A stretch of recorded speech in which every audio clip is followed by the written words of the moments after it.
اب ہود اور کوفے کی عظمت. صلوات پڑھ لیں محمد و آل محمد.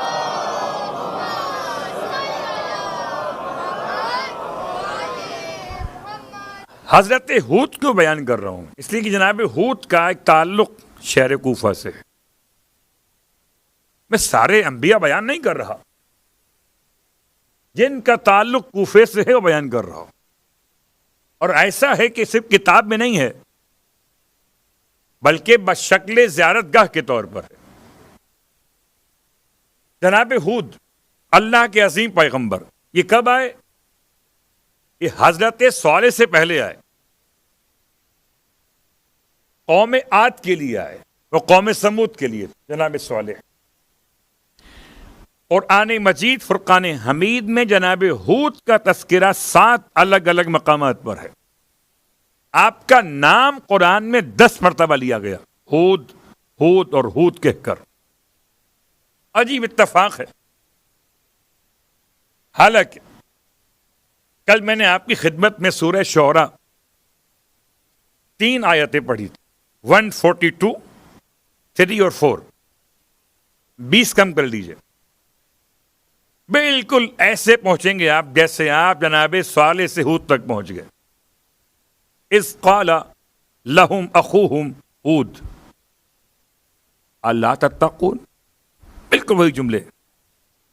اور یاد کرو اس وقت کو جب ان کے بھائی نے ان سے کہا جو ہود تھے کہ تم تقوی اختیار کیوں نہیں کرتے ہو؟ انی لکم رسول اللہ امین، اور میں تمہاری طرف اللہ کا رسول بنا کر بھیجا گیا اور امانت دار ہوں. اگلی آیت، 3 آیتیں. پھر فرماتے ہیں خدا آپ کے کلام کو بیان کر رہا اپنی آیات کی شکل میں، بالکل وہی جملے کہ اللہ کی بارگاہ میں تقوی اختیار کرو، واتقوا اللہ وأطیعون، اور میری اطاعت کرو.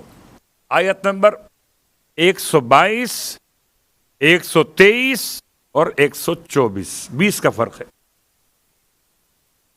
ویسے تو بہت سارے مقامات ہیں، لیکن کل کی بات سے آج کی بات کا ربط ہو جائے گا.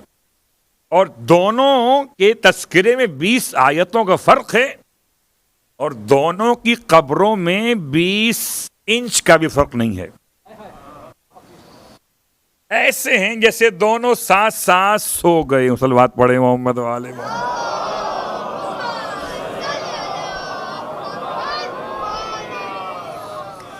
بلکہ اب جا کر اوقاف شیعی نے قبرستان وادی سلام میں اس زیارت گاہ کے بنانے کا ارادہ کیا، اور اب زیر تعمیر ہے زیارت گاہ انبیاء. ورنہ تو ایک ہی باکس تھا،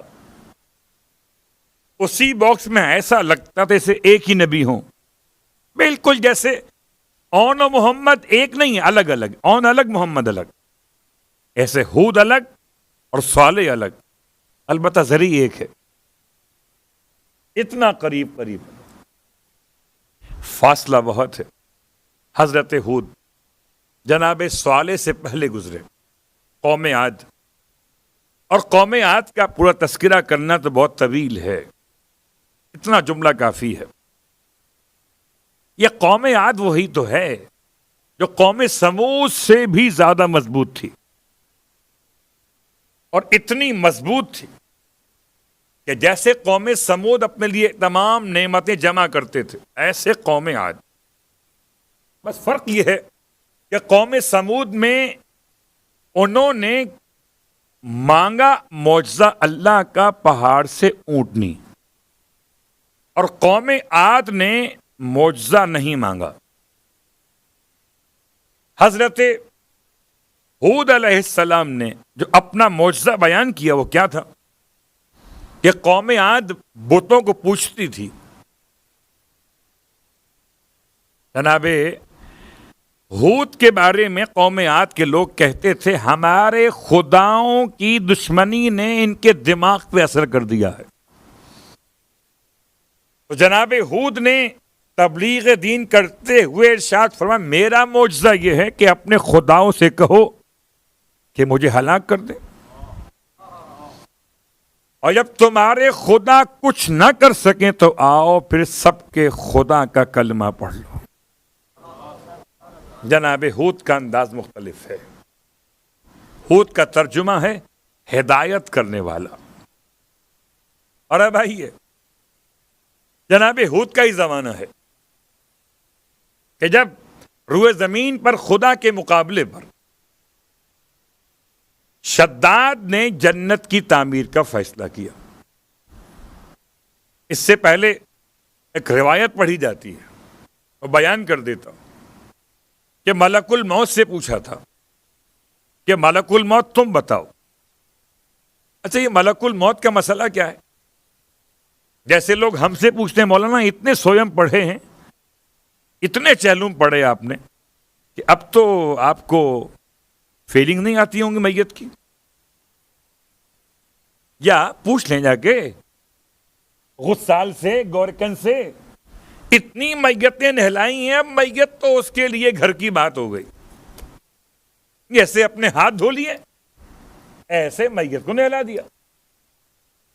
ارے جیسے لباس اپنا پہن لیا ایسے کفنا دیا.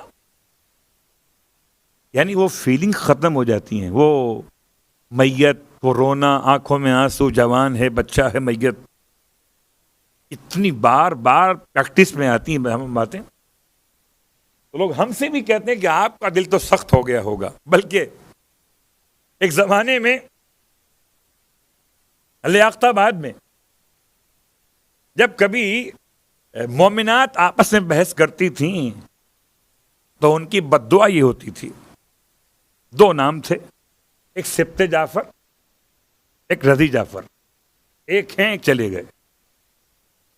یہ اتنے مشہور تھے اس زمانے میں کہ سوائے سویم چہلم سوس خانی استاد کے ہاتھ میں اور خطابت علامہ صاحب کے ہاتھ میں. تو بد دعا یہ ہوتی تھی اللہ کرے تمہارے گھر رضی جعفر آئیں. پلٹ کے سامنے والی کہتی تھی اللہ کرے تیرے گھر سبط جعفر آئیں. موت تو ملک الموت. یہ باتیں میں اس لیے بیان کرتا ہوں کہ تاریخ پڑھتے ہوئے ذرا سا آپ کا ذہن تھکے نہیں. صلوات پڑھے محمد و آل محمد.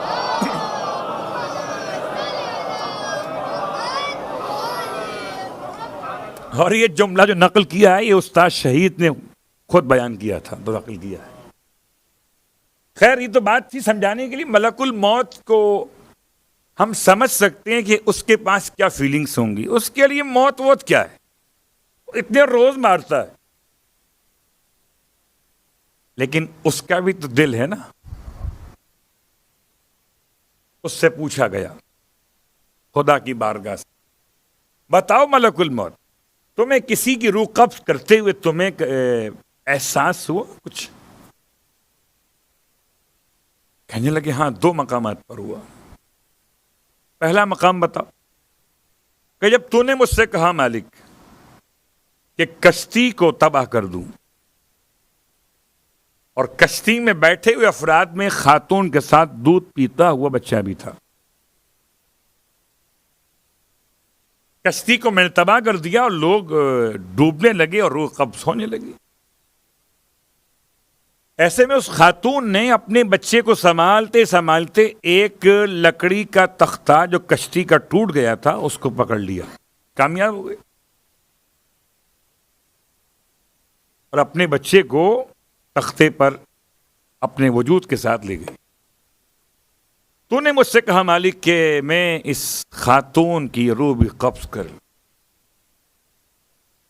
میں نے اس کے ہاتھوں سے لکڑی کا تختہ نکال دیا,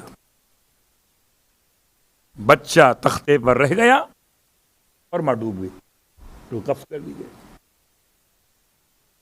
یہ بچہ پانی پر بالکل اکیلا ایک تختے کے اوپر بہتا ہوا.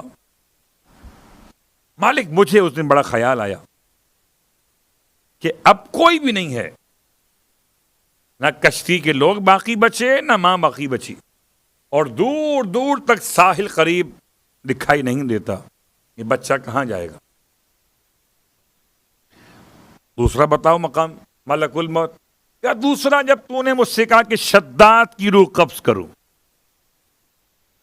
اور ایسے موقع پہ کروں جبکہ شداد اپنے غلاموں کے ذریعے بنائی گئی جنت میں داخل ہو، اور ایسے وقت میں کروں کہ جب ایک پاؤں اس کا اندر ہو اور ایک پاؤں باہر ہو۔ تو مالک مجھے خیال آیا کہ اس کے غلاموں نے جنت کی سیر کر لی، جو کام کرنے والے معمار تھے، مزدور تھے، سب نے جنت دیکھ لی، اس کو اتنا تو موقع دیتا کہ جنت میں داخل تو ہو جائے۔ خدا نے جواب دیا، ملک الموت تمہیں شاید نہیں معلوم، یہ دونوں واقعات ایک ہی شخص کے ہیں۔ کیا مالک، کیا مطلب؟ کہ وہ جو بچہ تم دیکھ رہے تھے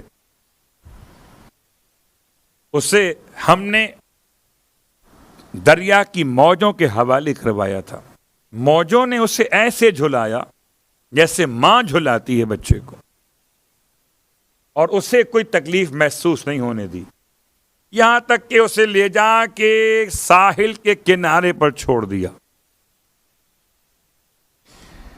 اور ہم نے اسے جنگلی بھیڑیوں کے درمیان پلوا دیا،